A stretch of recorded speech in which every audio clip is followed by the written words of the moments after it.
I once watched a lion devouring a zebra. Then, a random thought popped into my head. Do you know why a zebra has stripes? You don't? Well, let me educate you. The zebra stripes work as a camouflage in a desperate attempt to protect them from the predators. But this only works when they're together as a herd. A lone zebra will never stand a chance out in the open. But that's exactly what happened to the zebra I mentioned earlier. As it was all alone away from its herd. And its overdependence on its herd led to its downfall. Now, let me ask you, are you a predator or prey? And if you are prey, then you deserve to be opposing the motion. Overdependence on tourism industry in the coastal region is detrimental to the economy of the coastal counties. What is overdependence? Simply put, this is the state of needing the help and support of something or somebody in order to survive or be successful. We can't go on without me telling you what tourism is. This is the business activity connected with the accommodation and entertainment of people who are visiting a place for pleasure. These tourists can either be foreign to a country in question, or they can also be citizens of said country. Detrimental is a word you simply mustn't ignore, for in layman's terms it means to be damaging or harmful. It seems to me that you've been enjoying learning these meanings of these words from me. So I'll give you a bonus by telling you the meaning of economy. This is the relationship between trade and supply of money in a particular country or region. The literal meaning of this motion is the excessive reliance of income from the accommodation and entertainment of tourists has proven damaging to the production, trade, money flow of the coastal counties. Scholarships. That's what they call mass export of our greatest economical minds. These so-called tourists come into our country and take our young men and women back to their country in a hope of calling them and hiring them for work, leaving us striving, looking for greener pastures. But instead, they go to the country and instead of offering cheap labor out in that country, come home, build your economy, stop depending on tourists who exploit you. Strive to grow your economy within your country. Just to clarify, we are not against this tourism, we are simply proposing that the excessive reliance on the industry should be cut back a notch. You can call me a Kwale High student, you can call me Raymond Haemba, you can call me anything, but never call me forgettable. Thank you.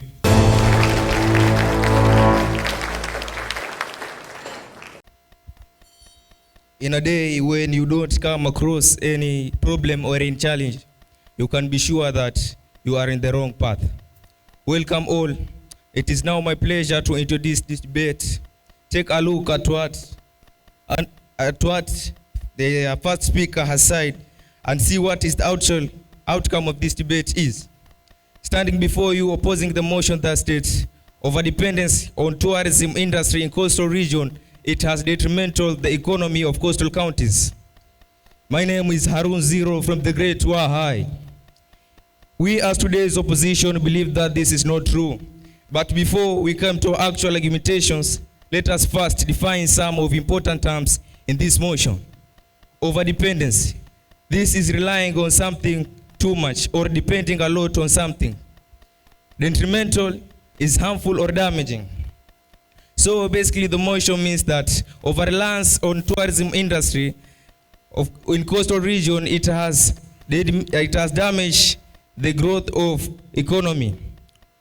Let us have a look on how tourism makes coastal tick, how makes it attractive to people of diverse social cultural backgrounds, how it offers economic and social opportunity. Let me come to my first conscious level of argument, foreign exchange. It is true that in coastal region we have main sectors which earn foreign exchange, but tourism is the first sector which earns big percent of foreign exchange. You are claiming that it's harmful to our economy, but what else will we depend on and brought us what we obtain from tourism? I can't quite agree that over-reliance on tourism damage the economy of coastal region, because we can't depend a lot on a sector like agriculture. Agriculture, it has been a sector, it has been basic in our coastal region, but often thankless undertaking from generations to generations. The same as to mining sector. In coastal region, we have plenty of natural resources in terms of minerals. We have inadequate capital for prospecting, mining, and minerals. Direct to my second level consists of argument. Tourism, it has led to growth of learning institutions, because we can't gain other experiences of raising the economy without the ability of read and writing. A good example is the Ronald Ngala Utalii College in Vipingo, Kilifi County, which is accommodating over 3,000 students, which is expected to boost the economy, employment for the locals. Is this really damaging or facilitating more rapid economic growth? As I conclude, tourism sector has bring development of infrastructures. Many remote areas were historical marginalized and geographical difficult to access. Being isolated from basic services. Example, during rains. Places like Kinango Samburu Road were difficult to access. Thank you very much for giving me audience.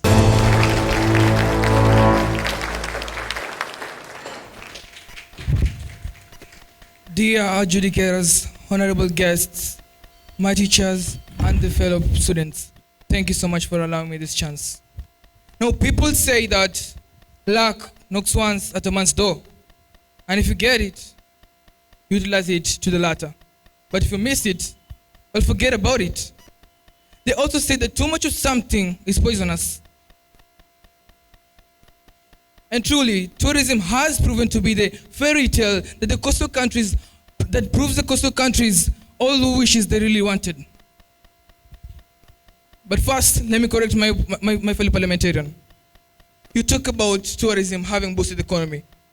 Let me tell you the truth. It is on 11.7% of it that are boosted. So please, let's talk about something higher. 2019, Corona pandemic began. 2020, Kenya was affected. And you know how many losses Kenya underwent? Let alone the economy of Kenya. Rich businessmen were affected. Hotels that were built were empty. Beaches, even the sea, thought for once that it has lost its beauty. People are jobless, families who left hungry. Poverty inflicted the people of the coastal counties. Now, currently, Congo ware is the second best mtumba selling market after Gikomba. But our own textile industries are struggling to keep up with the rate of sale. Is that really fair?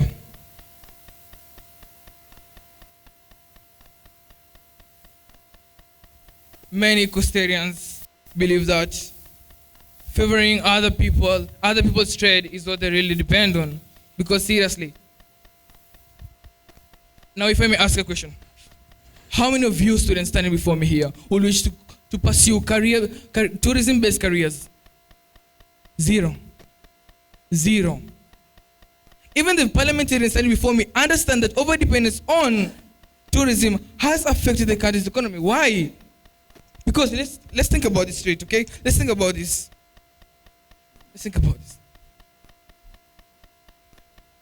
School dropouts are at a large number.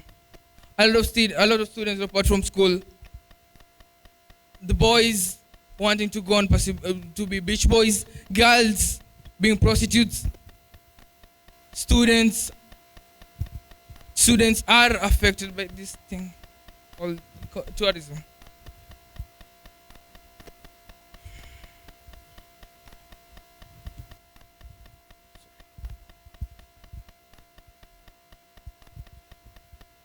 The COVID-19 pandemic really did bring a lot of damage to the economy. Let alone other sectors, we are focusing on tourism sector, which is greatly affected by this economy, by this COVID-19 pandemic. Please, let's do our best to change our ways.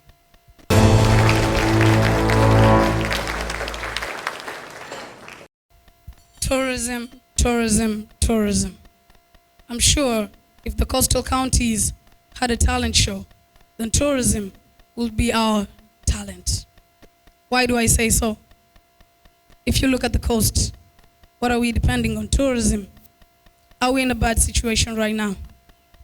Like this organization, it's in a good state. And this is all brought because of tourism. How is it brought about tourism? I know you may be asking. The foreign investments from the tourists, they help such organizations such as this to build up the mission and the visions towards us Kenyans. And I remember the first speaker, Raymond, said that when we go to other countries abroad, we go and work there, we're not boosting our economy. Well, actually, you're talking about the coastal region. The coastal region, when you look at our culture and the other things, they don't affect the economy, right? But when you go to abroad, it helps you. It actually helps you to gain income. It helps you to sustain your daily living, your daily bread. And this is all brought about by over-depending on tourism. Another point, in Kenya, tourism is the main sector for realization of the Vision 2030. It is critical because of employment issues, foreign investments, earning, and the growth of the economy in general. Now, when you say we overdepend on tourism a lot, that we have forgotten the other parts of our economy, or overly depending on it, it doesn't mean we're not depending on the other economic activities. We're also depending on them, but tourism is our main goal. How does tourism become our main goal in the Kwale County and the other coastal counties? It's only because it's only in the coast where you'll find sandy beaches. If we don't have tourism, if we don't rely on tourism, of course the sandy beaches won't be cleaned, they won't be maintained. Who will maintain them? You're going to textile industries, of course, but can textile industries surely sustain the living of all of us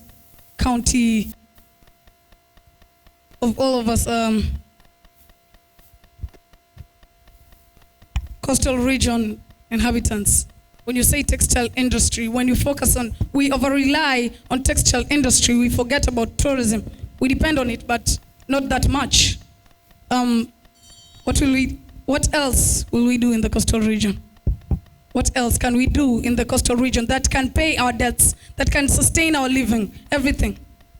if it's not for tourism, because tourism has the highest percentage of foreign expenditure and money income and employment in the coastal counties.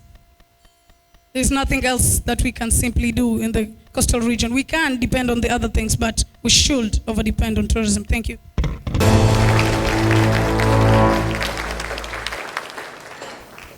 Ladies and gentlemen, distinguished adjudicators, thank you for this wonderful opportunity to propose the motion that overdependency on the tourism industry is detrimental to the economy of coastal counties.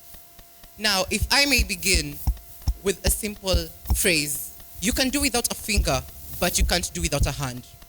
Think of it, meditate on it. First and foremost, if we over-depending on the tourism industry, let me give you an instance. We are a politically, somewhat politically unstable country. Why? We have been termed by the US embassies and the UK embassy, for your information kindly, that we are a dangerous destination. How? Do you want to know? We had the attempted coup of our own president in the year 1982, Daniel Arap Moi.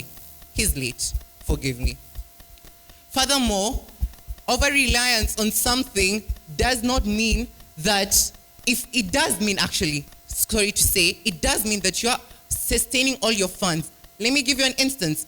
The road headed to Sarova White Sands, a hotel, right? Is it impeccable? You have cabro, you have a walking plane. But take an instance of a local dispensary here. What do you have to go? You have potholes, you have mud. Do you even have tarmac roads? Maram. What an unfortunate thing. Let me continue with the fact that you're saying that the money that we earn from the tourism industry gets affected into the government. No. I start a business to feed my family, not yours. Let me give you an instance of Sarova White Sands still, G.S. Vora and John Ngata Kariuki, the owners, the shareholders, the stakeholders of the hotel, the chain of hotels, Sarova. Why is that? John Ngata Kariuki was the former Kirinyaga Central MP. You want to tell me, we both know corruption. You want to tell me a political leader won't have ways to evade tax payment? How are we supposed, you can't go to his house and tell him, give me money? No, you're gonna earn it from the tax. And of course he has political influence. That is something you need to keep in note. On to my other side, you say that there's it gives employment to the youth. Students can go abroad. Let me ask you, what percentage of students right now in the coastal countries are abroad? Is it major or is it minor? Take the consideration. Furthermore, seasonal jobs. You can't tell me you'll go to a hotel in the middle of the year. It's seasonal. Today you're working, tomorrow you're not working. As my fellow proposer said, the corona happened. What did you do? Did you go to work? No, you stayed home. Did what? Watched telly, watched series, ate ice cream. Why are you working? No. Okay, then after that, we have the important project sidelined, i.e. infrastructure.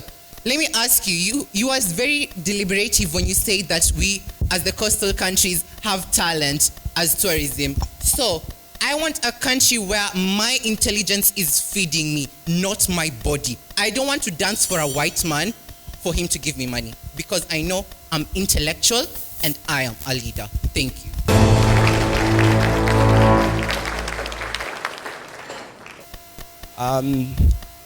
Today, my talk examines the positive effects over-dependence on tourism has brought.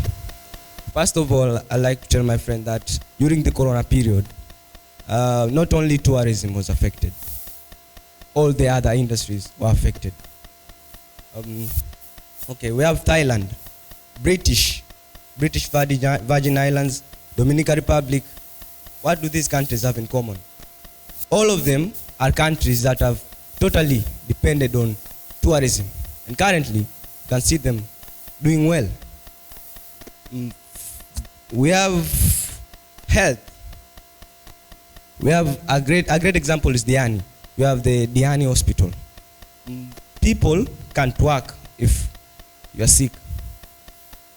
You need to go to the hospital, get treated for you to work. Previously, before tourism had kicked in, before we had started over depending on tourism, the Diani Hospital was not developed. But since we are over depending on tourism and tourists come to Diani, we have developed the Diani Hospital. And this does not only help the tourists, it also helps the people living around Ukunda. Secondly, I'd like to talk about the reduced crime rates. Reduced crime rates in the coast due to the over-dependence on tourism. We have had tourism creates employment from my friends. When someone gets employed, he or she earns money.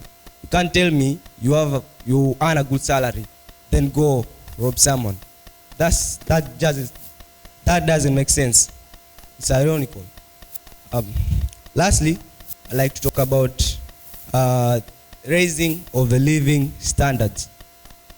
Let's say a poor guy, he or she is not employed, then he gets a job as, let's say, a tour guide or a cook in some hotel. Doesn't this raise the guy's living standard? You see, you don't get results by focusing on results. You get results by focusing on actions that produce results. The question you should ask yourself is that, as the action of over-depending on tourism, of the tourism industry, brought harm to the coastal economy? If this is harmful, then I don't know what being beneficial is. Thank you. From Waa Boys High School, I reintroduce myself. My name is Abdul Chiti, here to answer some of the questions we were asked by the proposing team. First of all, you said that there's a certain road in the coastal region that is of a poor state.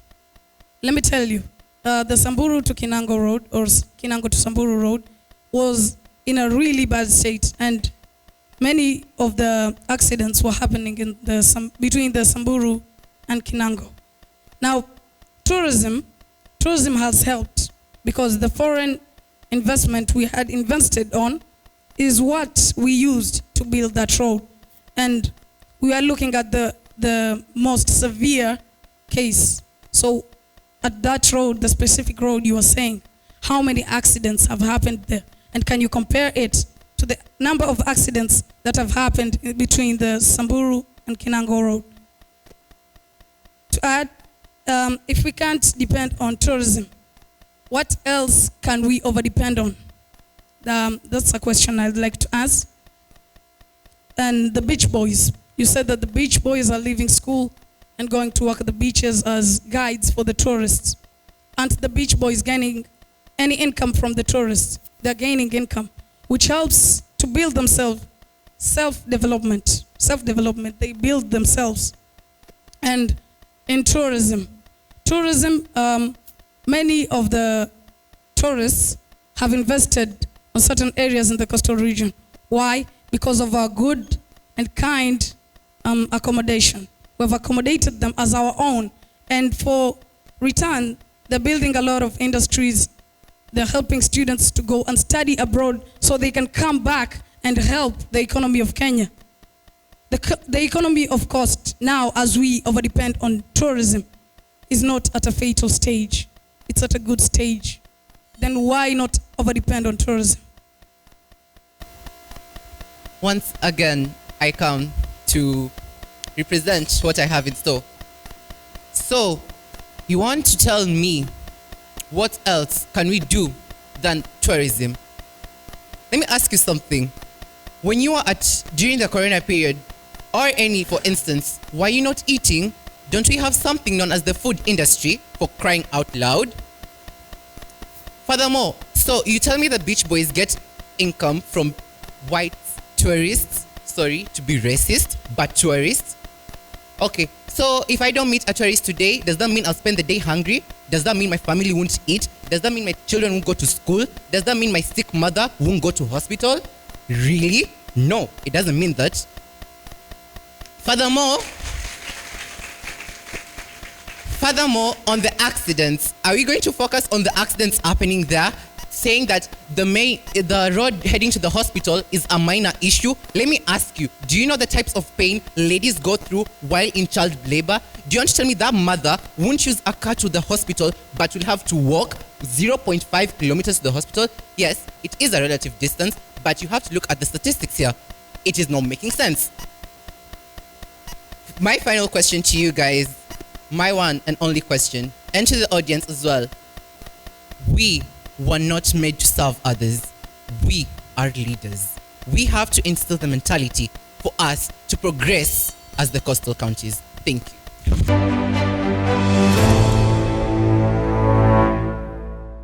All right, so thank you so much for the debaters. That is Kwale High School and Waa Boys. Once again, let's give a round of applause for the debaters on stage.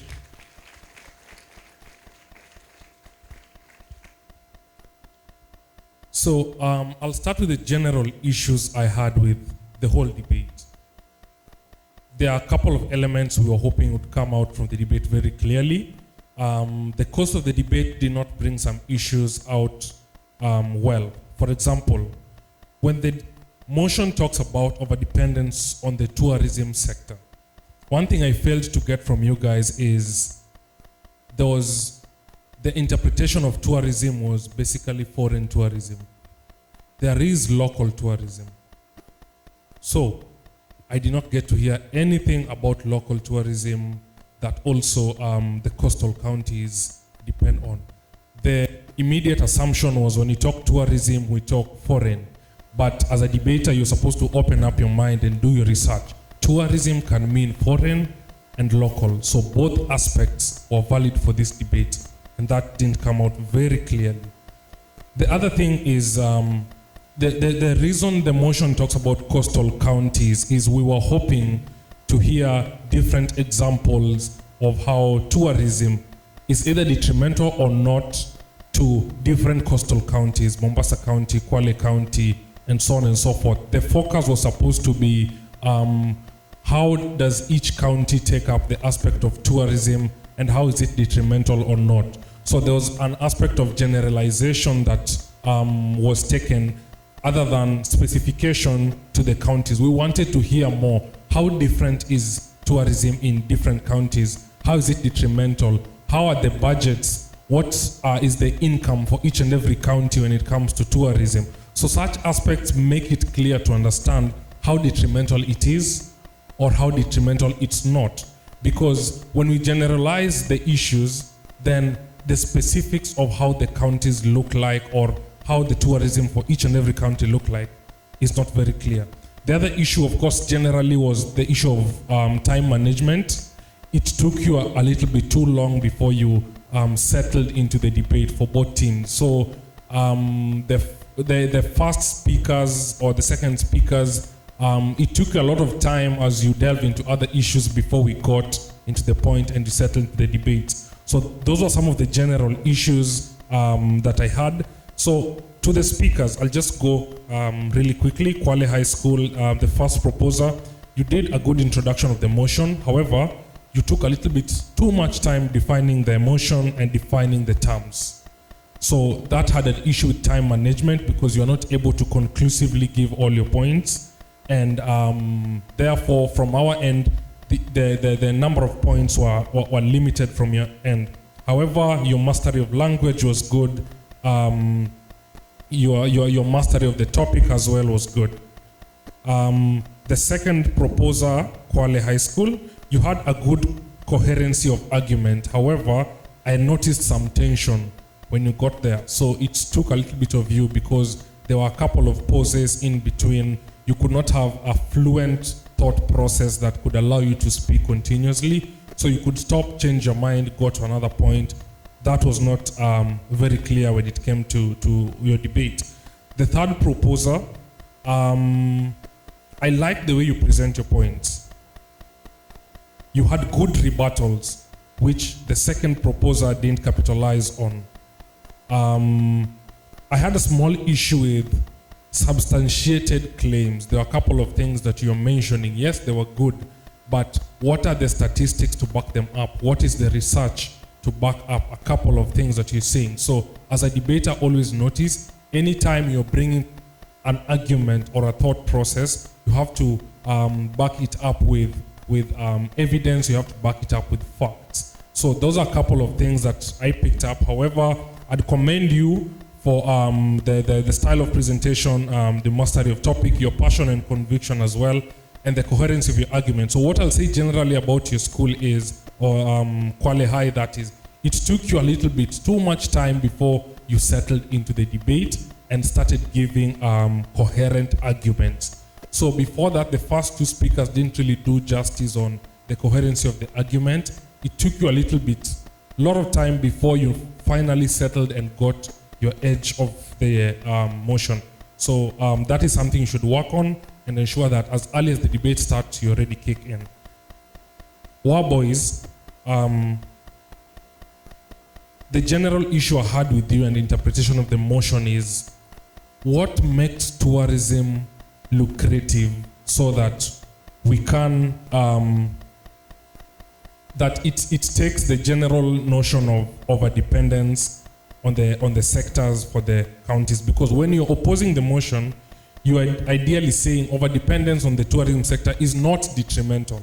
That should be your take if you are opposing the motion. So why is it not detrimental? So you must show us the knight and shining armor of tourism in such a way that we are not over-depending on it, okay? So that was the angle you're supposed to take. So when someone mentioned the sandy beaches and all that, that was good.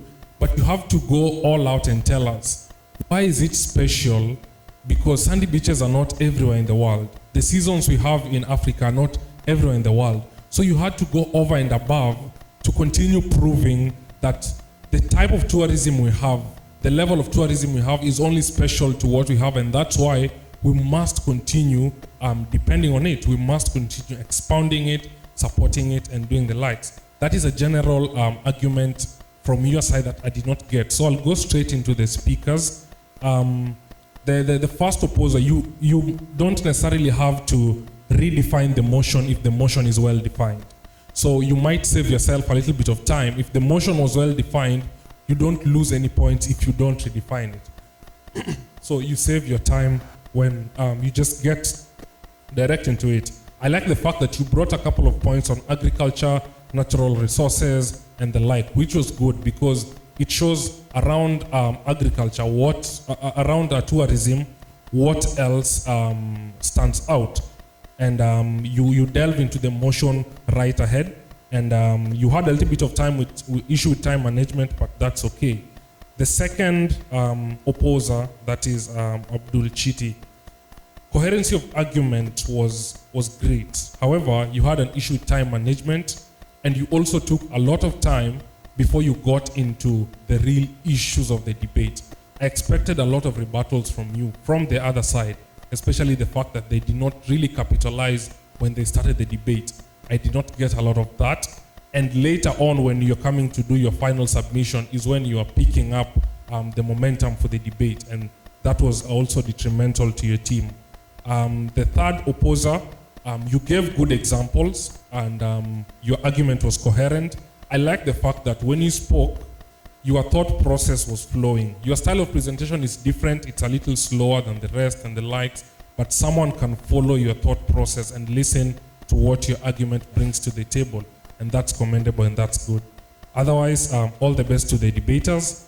That's it from me.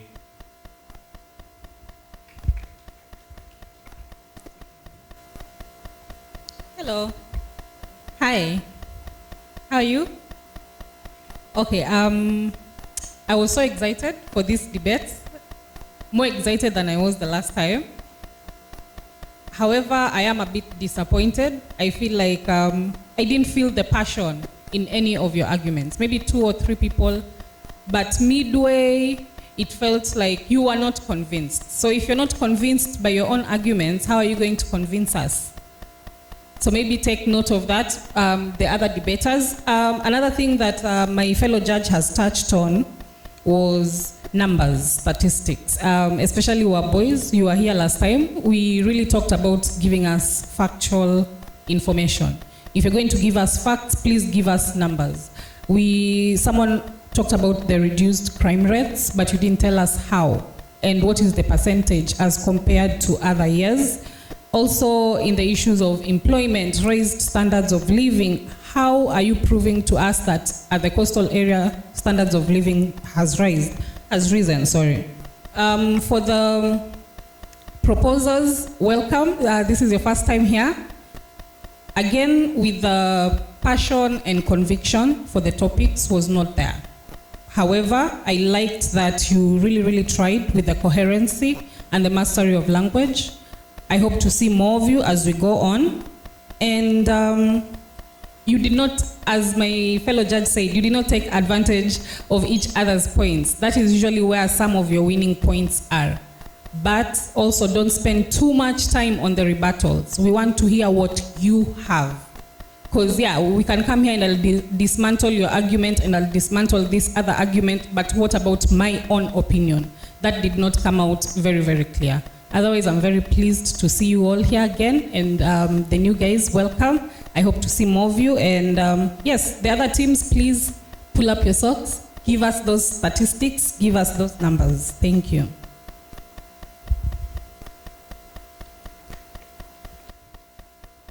Good morning. So thank you so much for the wonderful debate that we've just had. So I'm just going to highlight a few things that I also noticed. Some of them have been mentioned by my fellow judges. However, there are those that I'd also like to point out. First, I know that you tried to give some examples when giving your arguments. However, they came from certain specific places, like let's say Mombasa or Kwale. Coastal counties are not only those ones. We also have Kilifi and others. So the other time when we have such a debate, we can also look at a broader perspective in terms of the coastal counties. The second thing is the word overdependence. Overdependence may not necessarily mean, for example, if you are opposing, that you do not have to depend completely. There can be benefits that come from depending on tourism in the coastal counties. But then there's something that happens when you overdepend. So you tried to bring out those reasons as well, and I noticed that for Waa Boys, as one of the opposers tried to define the terms, they were fluent and audible. That is Harun. Abdul Kiti, you brought a broad perspective in terms of sustainability, and this is something that I'd like the rest of the debaters also to pay attention to. You realize the theme of the debate is sustainable development, the pathway to the future. So it would be great if we could also look at how it links up to sustainability, the Vision 2030 of our country, and the SDGs global goals. So we got that from Waa Boys. However, from Kwale High School, there was great argument, especially from Daniel, who was very concise and used body language very effectively to bring out the points and make the arguments. So I encourage the other debaters who are coming on stage to embrace the best practices you've seen from this particular debate to make yours good. So thank you so much. That was great, and I look forward to more. Thank you.